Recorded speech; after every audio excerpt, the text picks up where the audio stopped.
into things they were never intended. These funds were passed on a bipartisan basis by members. Absolutely, and the Biden administration perverted them in how they used them, diverted them to facilitate illegal immigration, to house people in places like the Roosevelt Hotel, who held illegal criminals that took the life Madam of Chair, Laken about Riley. $100 billion. It is not credible to me that all the recipients who have died of that, and lost their children Madam Secretary, it is not credible.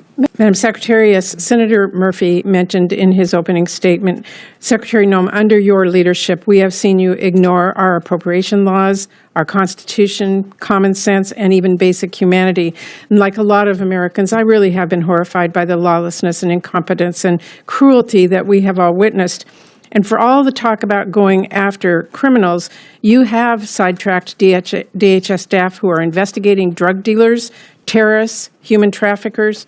And rather than photo ops, we need more of your focus on providing basic diligence, because your crackdown has roped in American citizens and people who are here legally with no criminal record. Now, I'm not going to ask you whether that was right or wrong. I know it's wrong. The world knows it's wrong. And I think the first thing that history is going to say about your leadership is that you were responsible for many of these travesties. So I'm deeply concerned. You've deported a 4-year-old U.S. citizen with cancer. You've disappeared people to a notorious prison in El Salvador. And you have spent $100 million in taxpayer dollars to air TV ads thanking President Trump. That is really reckless. It's unacceptable, and in my opinion, can't continue. The American people are paying for this with our taxpayer dollars and with their most basic rights. Now, in the last 3 months, you have frozen or canceled over $100 billion in funding that was approved by Congress, bipartisan. We are talking about everything from disaster relief to grants that keep people safe. But when my staff has requested information on the status of this unacceptable holdup, the department failed to provide any acceptable justification. This illegal freeze, and it is illegal, is taking a real toll on communities who are waiting on the investments that Congress has delivered. So will you commit to immediately unpausing these funds? Well, Senator, thank you for covering a lot of topics there. Let me touch on a few of those right away. What the Trump administration is doing is enforcing the law for the first time. Under the Biden administration, I'm asking you about the funds. Illegal aliens were prioritized over American citizens. Now the scales of justice have been leveled, and Madam no one Chair, is treated better than anyone else. I asked you a Citizens are treated the same, Madam and these Secretary, illegal aliens and criminals are being I heard deported. it previously. I'm asking you a specific The grants that you are referencing, Correct. The grants that you are referencing have been paused and reevaluated to make sure that they are truly being spent in the way to which they were appropriated. Well, many of these grants were being diverted Madam into things they were never intended. These funds were passed on a bipartisan basis by members. Absolutely, and the Biden administration perverted them in how they used them, diverted them to facilitate illegal immigration, to house people in places like the Roosevelt Hotel, who held illegal criminals that took the life of Laken Riley. About $100 billion. It is not credible to me that all the recipients who have died of that, and lost their children. Madam Secretary, it is not credible. Madam Chair, it is not credible that $100 billion is used to break the law. That just cannot be true. And let me change this a little bit. On the other hand, I am very concerned that DHS is now dramatically overspending funding that Congress has not provided. If you were a CEO doing that, I don't think you'd be in your job long. We need accountability and we need answers. And that includes informative responses to oversight questions sent to the department over the last 3 months.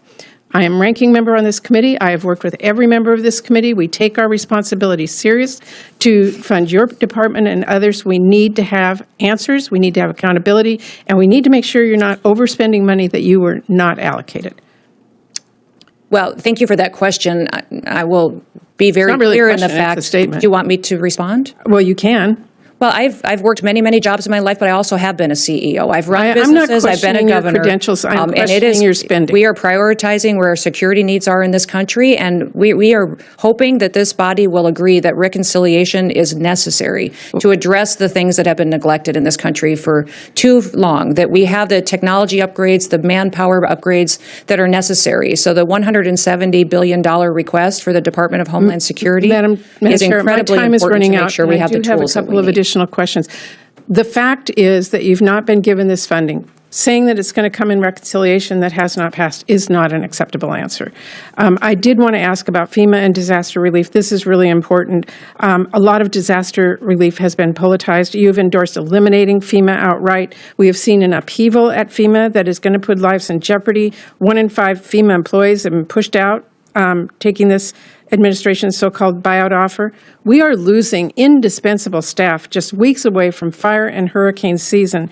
And over $100 billion in disaster relief and FEMA grants are still being held up. DHS is making it a lot harder to qualify for relief, something people in my home state of Washington are experiencing firsthand. Multiple requests from governors have been rejected in recent weeks, including a request from our state. And we haven't been given any response about this, and I'm watching this and I'm thinking, has President Trump directed you to prioritize funding for Republican states? Absolutely not. Have you directed your staff to prioritize funding to Republican-led states over Democratic states? Absolutely not. Under this administration, there will not be any politicization of support, relief, FEMA assistance, or grants given based on politics. Well, every single person will be treated the same. It will be very different than the Biden Madam administration. Secretary, there's a clear trend of Republican-led states getting very fast responses and funding. Democrat-led states are being forced to wait. We have never treated FEMA as a partisan issue in this country. Thank you. What we just witnessed in that exchange between Senator Patty Murray and Secretary Kristi Noem was more than just political sparring. This wasn't just one lawmaker grueling an administration official. It was a direct confrontation about how government decisions are reshaping the lives of everyday Americans. Murray wasn't simply challenging the numbers. She was exposing what happens when federal power is used in ways that many believe undermine the law, common sense, and basic humanity. Think about what's at stake here. Murray points to frozen disaster relief funds, over $100 billion that Congress had already approved on a bipartisan basis. This isn't partisan wish list spending. These are funds meant to rebuild communities after fires, floods, hurricanes, and earthquakes. When those dollars are frozen, it doesn't just delay paperwork. It leaves real families without the resources they need to put their lives back together. Imagine being a town waiting for FEMA support after a wildfire, only to be told the money is paused indefinitely while leaders argue in Washington. That's what Murray is warning about, the human cost of bureaucratic and political games. And then there's immigration. Murray accused Noem of weaponizing DHS resources, shifting them away from pursuing actual criminals, like drug traffickers and terrorists, and instead pulling in people with no records, sometimes even U.S. citizens. She referenced shocking cases like the deportation of a 4-year-old American child battling cancer. Whether you agree or disagree with Murray politically, that example hits hard. It forces us to ask, what does law and order really mean if it sweeps up the innocent and vulnerable alongside criminals? And more importantly, is that making America safer or just creating more chaos and cruelty? When Noem pushed back, she framed it as correcting what she claimed was a bias under the Biden administration, saying resources previously went to so-called illegal aliens over American citizens. But Murray called that explanation flat out not credible, especially when Noem suggested $100 billion in relief funding was being misused to house illegal criminals. That's an extraordinary claim, one Murray made clear doesn't match the bipartisan intent of Congress when those dollars were passed. This clash highlights a bigger issue, accountability. In our system, Congress holds the power of the purse. Agencies can't just freeze, redirect, or overspend taxpayer money however they see fit.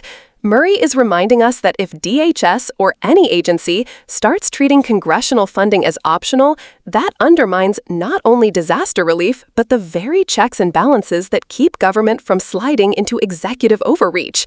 And then comes the political angle Murray didn't shy away from. Are Republican-led states being prioritized for relief while Democratic states are left waiting? Noem denied it, but Murray pointed to a visible trend. If true, it would mean Americans' access to disaster recovery depends not on their need, but on their governor's party affiliation. That would be a dangerous precedent, turning life-saving aid into a political bargaining chip. So what should we take away from this? First, this isn't just about Washington drama. The decisions being made here ripple out to families trying to rebuild after disasters, communities waiting for grants to keep infrastructure safe, and immigrants, some even U.S. citizens, who are being pulled into the machinery of a crackdown that may not distinguish between criminals and the innocent. Second, it's a reminder that accountability and transparency matter. No democracy can function if massive sums of taxpayer dollars are frozen without justification, or if spending is stretched far beyond what Congress approved. And finally, it's about us. These hearings aren't just political theater. They're windows into how power is being used and sometimes abused in our name. That's why it's so important to stay informed, to look beyond the talking points, and to demand accountability no matter who's in charge. If you found this breakdown helpful, make sure to hit that like button, share this video with someone who cares about government accountability, and subscribe for more deep dives that cut through the noise. Because the more we understand how these decisions are being made, the better equipped we are to hold leaders accountable.